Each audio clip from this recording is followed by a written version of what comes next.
बिस्मिल्लाहिर्रहमानिर्रहीम। आज का जो हमारा टॉपिक है ये है सुपर प्रॉफिट मेथड से गुडविल को इवेलुएट करना।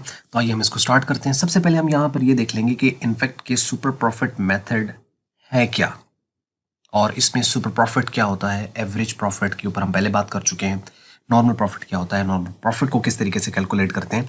ये कुछ छोटे छोटे क्वेश्चन हैं जो आपको क्लियर हो जाने चाहिए। और अगर आपको ये सिंपल क्वेश्चन अगर आपको क्लियर हो गया तो आपके लिए सॉल्व करना इसके लिए बहुत आसान हो जाएगा। आइए सबसे पहले तो देखते हैं कि एक जो हम सुपर प्रॉफिट कहते हैं तो वो क्या होता है। तो डेफिनेशन ये है, excess of actual profit over normal profit is called super profit.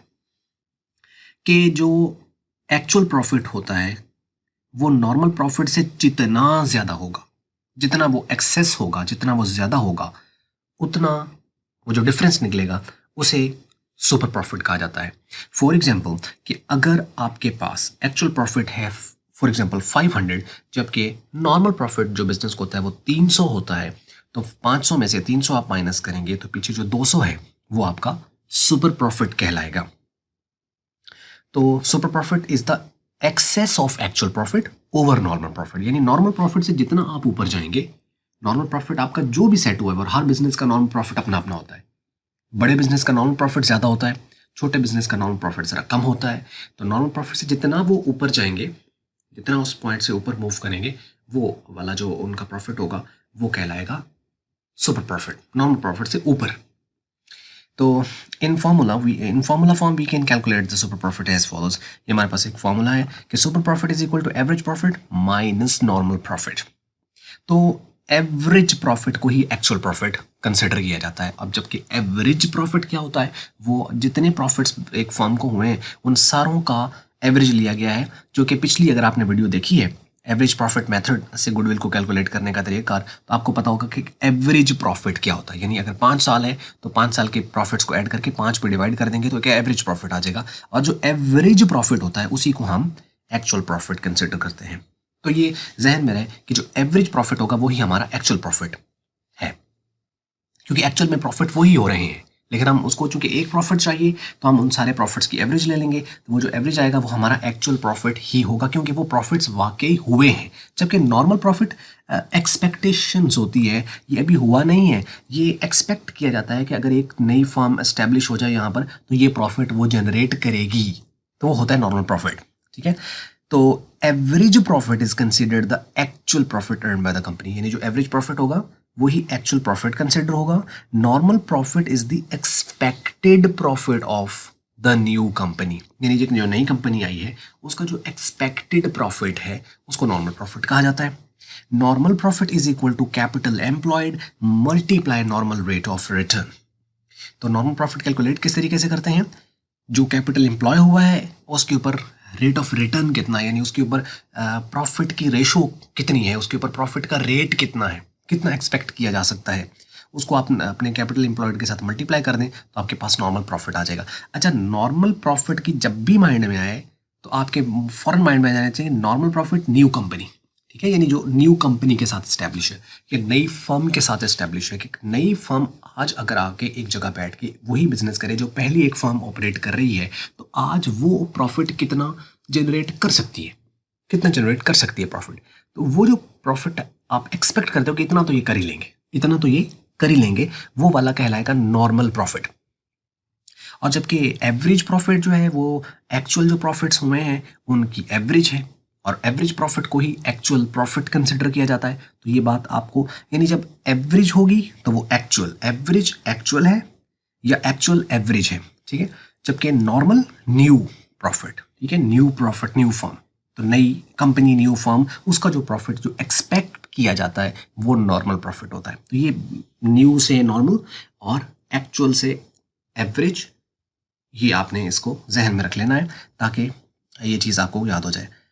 तो नॉर्मल प्रॉफिट हम कैलकुलेट किस तरीके से करते हैं, अगर आपके पास कैपिटल एम्प्लॉयड मालूम है, मतलब एक मालिक आज बिजनेस में इतना पैसा लगाए, जिसे कहते हैं कैपिटल एम्प्लॉयड, उसके ऊपर नॉर्मल रेट ऑफ रिटर्न अगर इतना हो तो हम बता सकते हैं कि नॉर्मल प्रॉफिट कितना होगा।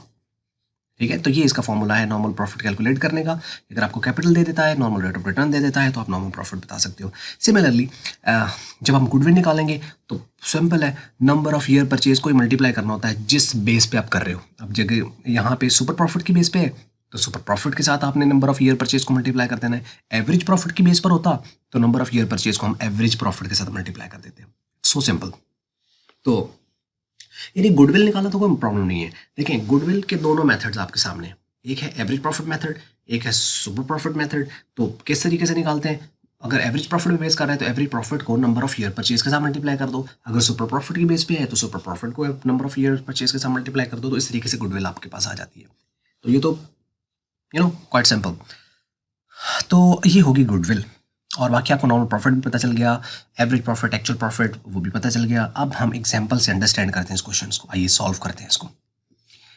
Suppose average profit for the 5 years of a firm is rupees 14,400, यानी पिछले 5 सालों का एवरेज प्रॉफिट उसने निकाल के दे दिया। अब या तो वो डायरेक्टली आपको एवरेज प्रॉफिट दे देगा या फिर वो पिछले 5 सालों का या 7 सालों का इस तरह करके आपको वो प्रॉफिट्स दे देगा। अगर वो प्रॉफिट्स देता है तो हमें एवरेज प्रॉफिट निकालना पड़ेगा। वो निकालना कुछ मुश्किल नहीं है। पिछली वीडियो में आपने देखा है, अगर आपने वो वीडियो नहीं देखी तो उसको आप देख लीजिए, तो आपको अंदाजा हो जाएगा कि अगर वो प्रॉफिट्स दे दे तो हम उसका एवरेज प्रॉफिट कैसे निकालेंगे। तो यहाँ पे एवरेज प्रॉफिट उसने दे रखा है 14,400। अब आगे बात करते हैं the capital employed. Capital employed is rupees 100,000, यानी 1,00,000 रुपया कैपिटल एम्प्लॉय हुआ है और नॉर्मल रेट ऑफ रिटर्न है 10%। Then find the value of the goodwill at 3 years purchase price using super profit method. Simple is that. Capital employed उसने दे दिया, उसने नॉर्मल रेट ऑफ रिटर्न भी दे दिया। ये वो रेट आपको दे देगा 5%, 7%, 10%, जो भी आपको दे। अगर आपके पास कैपिटल है, आप इस कैपिटल को रेट के साथ मल्टीप्लाई करेंगे तो नॉर्मल प्रॉफिट भी आ गया। एवरेज प्रॉफिट, एक्चुअल प्रॉफिट होता है, एक्चुअल प्रॉफिट भी है, नॉर्मल प्रॉफिट भी आ जाएगा। और आपको पता है कि जो एक्सेस होता है actual profit over the normal profit वो सुपर प्रॉफिट होता है। तो जब सुपर प्रॉफिट आ जाएगा तो ईयर परचेज आपके पास है, उसके साथ मल्टीप्लाई कर देंगे तो हमारी गुडविल आ जाएगी। अगर आप मेरे साथ साथ चल रहे हो तो आपको बहुत आसान लग रहा होगा। तो इट्स वेरी सिंपल।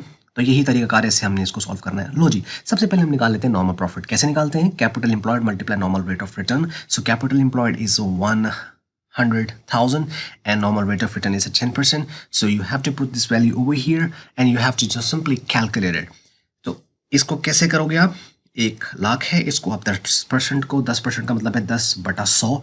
तो सिंपल ये 0.010 के साथ मल्टीप्लाई करते हैं इसके साथ तो 10,000 आ जाएगा। इसका आसान तरीका होता है, 10% किसी चीज़ का भी लेना है तो आपके पास जितनी ये जीरोज इसकी वैल्यू के साथ है एक जीरो कम कर देते हैं। तो ये इसके साथ पहले 5 जीरोज है, एक वैल्यू कम हो जाएगी जीरो, तो पीछे 4 वैल्यूज रह जाएंगी, 4 जीरो रह जाएंगे, तो ये आ जाएगा 10,000। तो इट्स क्वाइट सिंपल। तो नॉर्मल प्रॉफिट निकल आया, एक्चुअल प्रॉफिट हमारे पास क्या, एवरेज प्रॉफिट ऑलरेडी है। तो जब एक्चुअल प्रॉफिट भी हो नॉर्मल प्रॉफिट भी हो तो हम क्या निकाल सकते हैं? ये क्वेश्चन आपने माइंड बिठा लेना है कि जब एक्चुअल प्रॉफिट भी हो नॉर्मल प्रॉफिट हो तो हम क्या निकाल सकते हैं? सुपर प्रॉफिट निकाल सकते हैं। सुपर हो गया। आ जाइए, super profit is equal to average profit minus normal profit. तो जितना एवरेज प्रॉफिट या एक्चुअल प्रॉफिट ज्यादा होगा वही तो होगा हमारा नॉर्मल प्रॉफिट। तो 14,400 था एक्चुअल प्रॉफिट, जबकि नॉर्मल प्रॉफिट हुआ 10,000। तो 10,000 इसमें से माइनस कर दीजिए तो ये 14,400 जो कि 10,000 से जितना ऊपर है वो 4,400 ऊपर है, तो 4,400 4,400 इज दी सुपर प्रॉफिट। अब सुपर प्रॉफिट अगर आपके पास है तो हम क्या निकाल सकते हैं? गुडविल निकाल सकते हैं। लेकिन उसके लिए और चीज़ क्या चाहिए होगी? Number of purchase, number of year purchase. Simple वो तो वो भी तो है हमारे पास, नंबर ऑफ ईयर परचेज उसने ऊपर दे रखा है कि कितने नंबर ऑफ ईयर्स परचेज के साथ हमें इसको कैलकुलेट करना है। जबकि year number of year purchase का मैंने बताया था कि नंबर ऑफ ईयर परचेज से क्या मुराद है कि एक कंपनी सेल हो गई है, दूसरी कंपनी को चली गई है, तो जो बाइंग कंपनी है उसको पिछली कंपनी की एफर्ट्स का या उसकी रेपुटेशन का बेनिफिट कितने साल मिलेगा, ये वो है नंबर ऑफ ईयर परचेज। तो वो 3 साल मिल सकता है, 4 साल, 5 साल, जितने साल भी, तो उसके साथ आप मल्टीप्लाई कर दोगे। तो ये है यहाँ पर कि सुपर प्रॉफिट हमारे पास आ गया 4,400, 3 से मल्टीप्लाई कर देंगे तो ये आ जाएगा जी हमारे पास एक्चुअल में answer 13,200। So that is the final answer. तो इस तरीके से हम कर सकते हैं।